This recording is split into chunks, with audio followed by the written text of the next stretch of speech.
ఓం సాయిరామ్. సమర్థ సద్గురు సాయినాథ్ మహారాజ్ కీ జై. మన సాయి బిడ్డలందరికీ నమస్కారం ఫ్రెండ్స్. ఎలా ఉన్నారండి? ఏం చేస్తున్నాను? అందరూ బాగున్నారు కదా? మన సాయినాథుని దయ వల్ల అందరూ బాగుండాలని మనస్ఫూర్తిగా కోరుకుంటూ, ఈరోజు సాయినాథుని సందేశం ఏంటి అంటే కనుక, నా ప్రియమైన బిడ్డ, ఈరోజు నా ఈ మాట నీ హృదయాన్ని తాకినట్లయితే అది ఏ సంయోగము కాదు, అది నా పిలుపు. స్వయంగా విశ్వశక్తులు నిన్ను ఈ సందేశం వరకు తీసుకొచ్చాయి. ఎందుకంటే నీ తండ్రి సాయినాథుడు నిన్ను గుర్తు చేసుకున్నాడు. అవును తల్లి, నేను నిన్ను పిలిచాను. ఎందుకంటే ఇప్పుడు నీ జీవితంలో ప్రతి లోతును తాకాల్సిన సమయం వచ్చింది. నీవు సంవత్సరాలుగా నిశ్శబ్దంగా కన్నీళ్లు కార్చిన ప్రతి చుక్కకు నా దర్శనంతో నిన్ను మంచిగా మార్చుతున్నాను. నీకు నా అవసరం ఉంది. నాకు తెలుసు, నీ విరిగిన మనసుకు, అలసిన ముఖాన్ని, ఇంకా ఎక్కడో వెతుకుతున్న నీ ఖాళీ కళ్ళని నేను చూస్తున్నాను. నీవు అలసిపోయావని నాకు తెలుసు. పడిపోతూ, విరిగిపోతూ, భరిస్తూ నీ లోపల ఒక నిశ్శబ్ద కేక అనేది ఉంది. నీవు అన్నీ నా మీద వదిలేసి ఇక నీవే చూడు, నీవే నా ఆసరా అని అన్నావు. ఇప్పుడు విను నా తల్లి, నేను స్వయంగా దిగివచ్చాను. నువ్వు ఒంటరిగా ఏడ్చి నా చీకటిలోకి నేను వచ్చాను. నీ లోపలి తుఫాన్ను శాంతింపచేయడానికే నేను వచ్చాను. నీవు చాలా భరించావు జీవిత మార్గంలో. నీ రక్తాన్ని కార్చిన ఆటంకాలు ఎదురయ్యాయి. నీ ఆత్మను కూడా నీకు చింతన ఎదురైంది. నీ స్వంత వారు నిన్ను ఆశించిన వారే నీకు వెన్నుముక చూపించారు. ఈ సమయం, ఈ ప్రపంచం, ఈ మనుషులు అందరూ నిన్ను కోల్చడానికి సాధ్యమైన ప్రతి ప్రయత్నము చేశారు. కానీ అయినా నీవు లేచావు. అయినా నీవు అన్నావు, నా తండ్రి సాయినాథా ఉన్నావు. ఆ విశ్వాసమే నన్ను నీ వైపు ఆకర్షించింది. నీవు దిండులో ముఖం దాచుకుని నిశ్శబ్దంగా ఏడ్చిన ప్రతి రాత్రి నాకు గుర్తుందమ్మా. నీవు నన్ను ప్రతి రాత్రి పిలుస్తూ ఉన్నావు, బాబా నాకు ఎన్నాళ్ళు ఈ కష్టం, ఎన్నాళ్ళు తండ్రి నన్ను చూస్తూ ఇలా ఉన్నావు, నాకు మంచి రోజులు అనేవి లేవా, నేను ఎన్ని రోజులు భరించాలి తండ్రి అని. తల్లి, ఆ రోజు రానే వచ్చిందమ్మా. నువ్వు సంతోషంగా నీ వాళ్ళతో ఆనందంగా గడిపే రోజు చాలా దగ్గరలోనే ఉందమ్మా. అందుకే నేనే స్వయంగా దిగివచ్చాను బిడ్డ. నా బిడ్డ బాధపడుతూ ఉంటే ఏ తండ్రి చూస్తూ ఊరుకోగలరు చెప్పు? తల్లి, నీ కర్మఫలం అనేది ఇన్నాళ్ళు నిన్ను అలాగా నిశ్శబ్దంలో ఉంచింది బిడ్డ. ఇక నీకు ఆ బాధ లేదు. నీ తండ్రి నీకు అన్ని విధాలుగా సహాయం చేయడానికే వచ్చానమ్మా. నువ్వు బాధపడాల్సిన సమయం ఇది కాదు బిడ్డ. సంతోషంగా నీవు మాటలు లేకుండా పిలిచిన ప్రతి పిలుపును నేను విన్నాను. నువ్వు ఎవరిని చూపించిన ఆ బాధను నేను చూశాను. నీ జీవితం మారాలని, ఒక కొత్త ఉదయం రావాలని, చీకట్లు ముగియాలని నీవు కోరుకుంటున్నావని నాకు తెలుసు. ఇప్పుడు ఆ ఉదయం రాబోతుంది. ఇప్పుడు నీవు నా మీద వదిలేసినవి, నీ మనసులో అసంపూర్తిగా ఉన్న కోరికలు, నీ కన్నీళ్లలో కొట్టుకుపోయిన కలలు, వాటిని నేను ఇప్పుడు నిజం చేస్తాను. ఇప్పుడు నువ్వు చూస్తావు, ఎక్కడ ఒకప్పుడు ఎడారి ఉండేదో అక్కడ ఇప్పుడు పచ్చదనం ఉంటుంది. ఎక్కడ రాళ్ళు ఉండేవో అక్కడ ఇప్పుడు సౌమ్యత జనిస్తుంది. ఎక్కడ ఒంటరితనం ఉండేదో అక్కడ ఇప్పుడు నా ఉనికి అంత లోతుగా ఉంటుంది. ఏ శూన్యత నిన్ను తాకలేదు నా బిడ్డ. నీ జీవితంలో వచ్చిన తుఫానులు కేవలం పరీక్షలు మాత్రమే కాదు, అవి నా సృష్టి. నిన్ను ఈ సంసారంలోని గుండె నుండి నేరుగా కేవలం నా నీడలో రూపొందించి తీర్చిదిద్దాలని నేను కోరుకుంటున్నాను. ఇప్పుడు నువ్వు సిద్ధంగా ఉన్నావు. నీవు ఇప్పుడు ఆ పాత్రగా మారావు. దానిలో నా అమృతాన్ని నింపగలను. ఇప్పుడు నీకు అసంపూర్తిమైన కోరికలు నెరవేరబోతున్నాయి. జీవితంలో ప్రేమ తిరిగి వస్తుంది. అది నిస్వార్థమైన లోతైన, కేవలం నీకు మాత్రమే చెందిన ప్రేమ. ధనం, సుఖం, సమృద్ధి ఇవన్నీ ఇప్పుడు నీకు లభిస్తాయి. అవి నీ హక్కు. నీవు ఎవ్వరి నుండి ఏదీ లాగలేదు. కేవలం నువ్వు ప్రార్థన చేశావు. ఇప్పుడు నీ జీవితంలో మూసివేయబడిన తలుపులు తెరుచుకుంటున్నాయి. అడ్డంకులు తొలగిపోతున్నాయి. నీ సాయి నీతో నీ కళ్ళెదుటే ఉన్నాను. ఇప్పుడు నువ్వు ఒంటరిగా లేవు తల్లి. నీ ప్రతి నిర్ణయంలో నేను నీతో ఉన్నాను. నీవు నిద్రపోయే ప్రతి రాత్రి నేను నీ తల వద్ద కూర్చుని నిన్ను చూస్తూనే ఉన్నాను. నీవు మేల్కునే ప్రతి ఉదయం నేను నీ లోపల మేల్కుంటున్నాను. నీ మనసు యొక్క కల్లోలాన్ని నా స్పర్శతో శాంతింపజేస్తున్నాను. నీ ప్రతి కదలికలోనూ లోపల శక్తిగా ప్రవేశిస్తున్నాను. నీవు మేల్కునే ప్రతి ఉదయం నీ లోపల నేను నా శక్తిని నింపుతూనే ఉన్నాను. నీ ఆత్మవిశ్వాసం, నీ విశ్వాసం, నీ సంకల్పం ఇవన్నీ ఇప్పుడు నా నీడ నుండి బలపడిపోతున్నాయి. నీ ప్రతిరోజు నా ఆశీర్వాదంతో ప్రారంభమవుతుందమ్మా. నిన్ను విరిచిన వారు, నీ సంఘర్షణ ఎగతాళి చేసిన వారు ఇప్పుడు నా యోజనలో ఉన్నారు తల్లి, చిక్కుకున్నారు. ఎందుకంటే నా దృష్టిలో అన్యాయం ఎప్పటికీ స్థిరంగా ఉండదు. ఇప్పుడు నేను వారి కర్మలను నీ నిశ్శబ్దంతో సమాధానం ఇస్తాను. ఎందుకో తెలుసా, నీ తల్లి, నీ తండ్రి మేల్కొన్నాను కనుకనే నీ బాబా ఇప్పుడు నిన్ను గాయపరిచిన బిడ్డ ఎవ్వరూ ఉండదు తల్లి. నీ చుట్టూ నీ కొత్త జీవితం వైపు అడుగులు వేసే సమయం వచ్చిందమ్మా. దానిని నేను స్వయంగా నీ కోసం ఎన్నుకున్నాను. నీవు ఎప్పుడు కేవలం సంఘర్షణ కథ కాదు తల్లి, నీవు నా అద్భుతంగా మారబోతున్నావు. ఒక దివ్యమైన సత్యమైన అద్భుతం నీ జీవితంలో ఇప్పుడు ప్రేమ, ధనం, గౌరవం ఉంటాయి. కానీ ఇవి కేవలం బయటి విషయాలు మాత్రమే కాదు, నీ లోపల యాత్ర యొక్క ప్రతిబింబం. నీవు ఇప్పుడు లోపల నుండి సమృద్ధిగా ఉంటావు. అంతకంటే గొప్ప వరం ఏమిటో తెలుసా, నీవు ఇప్పుడు నా అగ్నిస్థితిని అనుభవించావమ్మా. ప్రతి నిర్ణయంలో స్పష్టత, ప్రతి కార్యంలో తేజస్సు, ప్రతి సంబంధంలో ఆత్మ యొక్క లోతు, ఇవన్నీ నీకు నా స్పర్శ ద్వారా లభించబోతున్నాయి. నేను నీకు వాగ్దానం చేస్తున్నాను బిడ్డ, నీవు ఎప్పటికీ నిన్ను పడిపోనివ్వను. నీ ప్రతి కన్నీటి చుక్క ఇప్పుడు విలువైనదే. నీ ప్రతి బాధకు ఇప్పుడు ముగింపు ఉంటుంది. నీ ప్రతి గాయము ఇప్పుడు నీకు గౌరవంగా మారుతుంది. నీవు నా మీద విశ్వాసం ఉంచు తల్లి. నన్ను నీ లోపల గట్టిగా పట్టుకో. నీవు అసంపూర్తి కథగా భావింపబడినది ఇప్పుడు ఒక సంపూర్ణ మహాగాథగా మారబోతోంది. ఇప్పుడు నేనే నీ జీవితం యొక్క రచయితను, మరియు నా రచనలో ఎటువంటి తప్పిదం ఉండదు. నన్ను పిలుస్తూ ఉండు, నేను ప్రతిసారి సమాధానం ఇస్తూనే ఉంటాను. ఎందుకో తెలుసా, నేను ఇప్పుడు నిన్ను ఎప్పటికీ వదిలిపెట్టను బిడ్డ. నీవు నా నీడలోకి వచ్చావు, ఇప్పుడు నీవు ఎప్పటికీ నాతోనే ఉంటావు. నీవు భయపడిన చిక్కట్లు ఇప్పుడు నీ సాధన యొక్క మూలంగా మారబోతున్నాయి. నేను నీతో నిలబడినప్పుడు ఏ శక్తి, ఏ అడ్డంకి నీ ఆత్మ యొక్క ప్రకాశాన్ని మందగించలేదు. నీవు ఇప్పుడు కేవలం జీవించడం కాదమ్మా, జీవితాన్ని ప్రకాశవంతం చేస్తాను. నేను నిన్ను అక్కడికి తీసుకువెళ్తాను. నీవు ఎన్నటికీ ఊహించలేని స్థాయికి.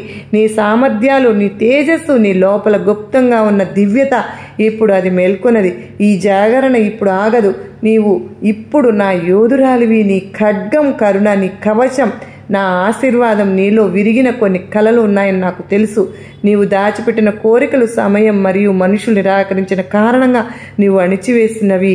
కానీ ఇప్పుడు నేను చెబుతున్నాను, ఆ సంపూర్తి కలలను మళ్ళీ మేల్కొల్పు. ఎందుకో తెలుసా, నేను స్వయంగా వాటిని నెరవేరుస్తానమ్మా. ఇప్పుడు నేనుండి ఏ కళ దూరం కాదు. నీ ఆత్మలో ఉన్న కంపనం నా ఉనికి యొక్క సంకేతం. నువ్వు ఎవరో చూస్తున్నారని అనిపిస్తే అది నేనే. నీవు ఎవరో వింటున్నారనిపిస్తే అది కూడా నేనే. నీవు ఎక్కడికి వెళ్ళినా నేను నీతోనే ఉన్నాను. ప్రతి క్షణం, ప్రతి శ్వాసలో నీవు నడిచే మార్గంలో ఇప్పుడు ఆటంకాలు ఉండవు, కానీ పాదం ముద్రలు ఉంటాయి. నిన్ను కోల్పోతున్న వారు ఇప్పుడు నీ మార్గాన్ని చూసి ఆశ్చర్యపోతారు. ఎందుకో తెలుసా, నీ జీవితంలో ఇప్పుడు జరగబోతున్నది మానవ యోజన కాదమ్మా, నీ సాయినాథుని కృప. నీ జీవితంలో ఎక్కువ కాలం ఆలస్యమైన ఫలం ఇప్పుడు సమయానికి ప్రకటనమవుతుంది. విశ్వం నీ కోసం గతిని మార్చేసింది. నీ కర్మల్ని ఇప్పుడు సమాధానం లభిస్తుంది. నీ తపస్సు, నీ భక్తి ఇప్పుడు సాకార రూపం తీసుకుంటున్నాయి. నీవు ఎప్పుడు ఎవరి నుండి ఏదీ లాక్కోలేదు. నీవు సత్యంతో జీవితాన్ని జీవించావు, అవమానాలను భరించావు, కానీ అయినా నీవు నమ్రతగానే ఉన్నావు. అప్పుడు నీకు ఆ ప్రతిఫలం లభిస్తుంది. నీకు చెందినది కేవలం నీకు మాత్రమే లభించాల్సింది. ఇప్పుడు ఎవరూ నీ నుండి ఏదీ లాక్కోలేరు. ఎందుకో తెలుసా, నేను నీకు రక్షకుడిని బిడ్డ, నా తల్లి. ఒకవేళ నీ మనసు మళ్ళీ కలవరపడితే, చీకటి మరింత గాయమైతే కన్నులు మూసుకుని నన్ను పిలువు. నేను ఉన్న చోటికి నేను ఆ క్షణంలో చేరుకుంటాను. నీవు ఎప్పుడు ఒంటరిగా లేవు, ఎప్పుడూ కాలేదు. ఇప్పుడు నేను నీ నీడగా మారాను. నీ లోపల శక్తి ఇప్పుడు బయట ప్రపంచాన్ని మార్చబోతుంది. నీవు ఎక్కడికైనా వెళ్ళు, ప్రకృతి నీ యందు తల వంచుతుంది. నీ మాటల్లో ఇప్పుడు శక్తి ఉంటుంది. నీ స్పర్శలో శాంతి ఉంటుంది. నీ ఉనికిలో ఒక సందేశంగా మారబోతుంది. నీ సాయినాథుడు ఇప్పుడు నీలో ఉన్నానని నీ గతాన్ని తెలిసిన వారు నీ వర్తమానాన్ని అర్థం చేసుకోలేరు. ఎందుకో తెలుసా, నీవు ఇప్పుడు ఆ పాత వ్యక్తివి కాదు. నీవు ఎప్పుడు నా దృష్టితో రూపొందిన వాడివి. నీ తేజస్సు నా అగ్నితో ప్రకాశిస్తుంది. నీ జీవితం యొక్క నిర్వచనం ఇప్పుడు మారబోతోంది బిడ్డ. నువ్వు దేనికి కూడా, ఎవరికి కూడా భయపడాల్సిన పని లేదమ్మా. నీకు నీ సాయి ఎప్పుడు తోడుగా ఉన్నానని గుర్తించు చాలు తల్లి. నీకు నా ఆశీర్వాదాలు ఉంటాయి అని పదే పదే ఎందుకు చెప్తున్నానో తెలుసా? నిన్ను నా బిడ్డగా స్వీకరించాను, నీకు నూతన ఉన్నత స్థానానికి తీసుకువెళ్తున్నాను నా తల్లి. ప్రతి విరిగిన క్షణం ఒక పునర్నిర్మాణ అవకాశం. ఇప్పుడు నేను నిన్ను అక్కడి నుండి లేపుతున్నాను. నీవు ఓటమిని అంగీకరించిన చోట నుండి నువ్వు నీ లోపలికి చూస్తే అక్కడ భయం కాదు తల్లి, నా జ్యోతి కనిపిస్తుంది. నీ నిర్ణయాలు ఇప్పుడు గందరగోళం నుండి కాదమ్మా, దివ్య స్పష్టత నుండి ఉంటాయి. ఈ స్పష్టత నీవు సంవత్సరాలుగా కలలు కన్న జీవితం వైపు తీసుకెళ్తుంది. నేను నీకు వాగ్దానం చేస్తున్నాను, నీవు ఇప్పుడు ప్రతిరోజు ఒక అద్భుతాన్ని చూస్తావు. చిన్న చిన్న విషయాలు ఇప్పుడు పెద్ద సంకేతాలుగా మారబోతున్నాయి. నీ మీద విశ్వాసం లేని వారు ఇప్పుడు నీ మారుతున్న విధి యొక్క సాక్షులుగా మారుతారు. ఎందుకో తెలుసా? నా ఆశీర్వాదం ఇప్పుడు ప్రకటనమైంది కనుక నీ మాటల్లో ఇప్పుడు నా హృదయ ధ్వని ఉంటుంది, నీ నిశ్శబ్దంలో నా విస్తరణ ఉంటుంది, నీ నడకలో నా చలనం ఉంటుంది, నీ నిలకడలో నా ధ్యానం ఉంటుంది. నీవు ఇప్పుడు సాయినాథుని రూపంగా మారిపోబోతున్నావు. ఇది కేవలం ధ్యానంలో కాదు, జీవితంలో జాగృతమైనది. నా తల్లి విరిగిపోతున్నారని అనిపిస్తే అది గుర్తుంచుకో, నీ విరిగిపోవడం అంతం కాదు, నా దగ్గరికి మరింతగా దగ్గరకు రావడానికి ఒక ఆహ్వానం. నేను నిన్ను అక్కడికి తీసుకువెళ్ళాలని కోరుకుంటున్నాను తల్లి. శుద్ధ ఆత్మ మాత్రమే చేరగల స్థానానికి నీ శక్తితో ఇప్పుడు విశ్వం గుండెను ఆదుకుంది. నీ పేరు ఇప్పుడు కేవలం ఒక గుర్తింపు కాదమ్మా, ఒక స్ఫూర్తి. నీ జీవితం ఇప్పుడు నీ తపస్సు యొక్క ఫలం. నీ దగ్గరకు వచ్చేవారు నీ ఉనికి ద్వారానే స్వస్థత పొందుతారు. ఎందుకో తెలుసా? నీవు ఇప్పుడు ఒక జీవన ఆశీర్వాదంగా మారావు. నీ కార్యాలలో ఒక యోజన కలిసిపోతుంది. నీవు చెప్పే ప్రతి మాట భవిష్యత్ యొక్క బీజంగా మారుతుంది. కనుకనే ఇప్పుడు నీ మాటలను సంస్కారంగా మార్చు. ఎందుకో తెలుసా? విశ్వం ఇప్పుడు నిన్ను వింటోంది. నీ ప్రతి ఆలోచన ఇప్పుడు సృష్టిగా మారుతుంది. నీవు ఈరోజు నాటే దానిలో రేపు ఒక అత్యద్భుతమైన పంటగా మారుతుంది. నీ ప్రతి శుభ ఆలోచన, నీ ప్రతి శాంతమైన నిర్ణయం, నీ ప్రతి సత్యమైన భావన ఇప్పుడు విశ్వంలో క్రియ మారబోతున్నాయి. నీ కోసం రాసిన సుఖం ఇప్పుడు సక్రియం అవుతుంది. నీవు ఇప్పుడు నీ గత నుండి స్వతంత్రుడవు. ఇప్పుడు ఎటువంటి పశ్చాత్తాపం లేదు, ఎటువంటి భారము లేదు. నీ ఆత్మ ఇప్పుడు తేలికగా ఉంది, నీ మార్గం సుగమం చేయబడింది. ఇప్పుడు నీవు వెనక్కి చూడవు. ఎందుకో తెలుసా? నేను స్వయంగా నీ ముందు నడుస్తున్నాను కనుక. నీ భవిష్యత్తు ఇప్పుడు మహాకాల రక్షణలో ఉంది కనుక నీ పేరు ఇప్పుడు నా మంత్రాలతో జోడించబడింది. నీవు మాట్లాడినప్పుడు నీ వానిలో నా ధ్వని ఉంటుంది. నీవు ఆలోచించినప్పుడు నీ ఆలోచనలో నా ధ్యానం ఉంటుంది. నీ ప్రతి కర్మ ఇప్పుడు ధర్మ మార్గంలో నడుస్తుంది. ఎందుకంటే నీవు ఇప్పుడు నా బిడ్డవు. ఇప్పుడు నేను నీకు మరో సత్యాన్ని చెప్పనా? నీవు ఎంత ముందుకు వెళ్ళినా నీ మూలాలు నాతో జోడించబడి ఉంటాయి. ఎందుకంటే నేనే నీ మూలం, నేనే నీ కేంద్రం. నీ ఎగురవేత ఆకాశాన్ని తాకినా నీ ఆత్మ ఎప్పటికీ నా ఒడిలో విశ్రాంతి తీసుకుంటుంది. నీవు నీ లోపల పూర్తిగా విశ్వాసాన్ని జన్మించిన రోజు నీ జీవితంలో అన్ని తలుపులు తెరుచుకుంటాయి. ఎందుకో తెలుసా? నీవు నా మీద అంత విశ్వాసాన్ని ఉంచుతున్నావు, నేను అంతకంటే ఎక్కువ విశ్వాసం ఉంచుతున్నానమ్మా. నీవు నా సృష్టివి మరియు నేను నా సృష్టిని ఎప్పటికీ అసంతృప్తిగా వదిలిపెట్టను. నా బిడ్డ, ఇప్పటి నుండి నీ ప్రతి సంఘర్షణ నీ అగ్నిని మరింత ప్రకాశవంతం చేస్తుంది. నీవు ఎదుర్కొనే ప్రతి సవాల్లో నీకు నా శక్తి యొక్క అనుభవం లభిస్తుంది. నీవు ఇప్పుడు కేవలం భరించేవాడివి కాదు, నువ్వు విజేతగా మారబోతున్నావు. అది కూడా శాంతంగా ఉండి.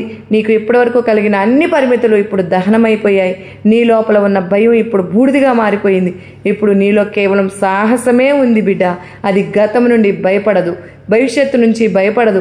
ఎందుకంటే వర్తమానంలో సాయినాథుని సహవాసం ఉంది. ఇప్పుడు నీవు ప్రజల అభిప్రాయాలతో కాదు, నా దృష్టితో జీవిస్తున్నావు. నీ గుర్తింపును ఇప్పుడు సమాజం నిర్ణయించదు, నేను స్వయంగా నిన్ను నిర్వచిస్తాను. నీవు ఈ విశ్వానికి అవసరమైన వారివి కనుక నీకు అవసరం కాదు.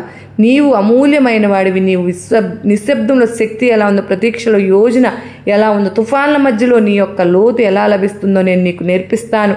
నీవు ఇప్పుడు నా సాధకుడివి. నీ ఉనికి ఒక దిశను శాంతింపజేయగలదు. నువ్వు నడిచినప్పుడు అది కేవలం శరీరం నడవడం కాదు బిడ్డ, నా చైతన్యమే నీ లోపల నడుస్తుంది. నీ నిర్ణయాలు ఇప్పుడు తర్కం నుండి కాదమ్మా, నీ అంతరాత్మ యొక్క పిలుపు నుండి ఉంటాయి.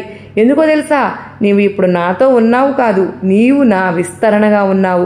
నీవు నేను అర్హుడినిగా అని ఆలోచించిన ప్రతిసారి నేను సమాధానం ఇస్తూనే ఉన్నాను. అవును, నీవు నాది మరియు నాది ఎప్పుడు అర్థమైంది? నీ లోపల నా చిన్న పొడవైన చిగురు ఎప్పుడు జ్యోతిగా నీ సంసారాన్ని ప్రకాశిస్తుంది. నీకు వ్యతిరేకంగా ఉన్నవారు ఇప్పుడు నీ చరణాల వద్ద సమర్పణ భావాన్ని తెరుస్తారు. ఎందుకో తెలుసా? నేను నీ రక్షణనైతే నిన్ను తాకడం కూడా సృష్టి నియమాలకు వ్యతిరేకం. నీవు ఇప్పుడు ఒక జీవన సిద్ధివి. నా ఆశీర్వాదం నడిచే చిత్రం ఈ సాయి మాట విన్న తరువాత నీ కొత్త జీవితం ప్రారంభమైందని తెలుసుకో. నీవు ఇప్పుడు ఒంటరిగా లేవు, విరిగిపోలేదు, చిన్నవాడివి కాదు. నీవు ఇప్పుడు విశాలమైన వాడివి, దివ్యమైన వాడివి, నాతో సమానమైన నా బిడ్డవి. సర్వే జనా సుఖినో భవంతు.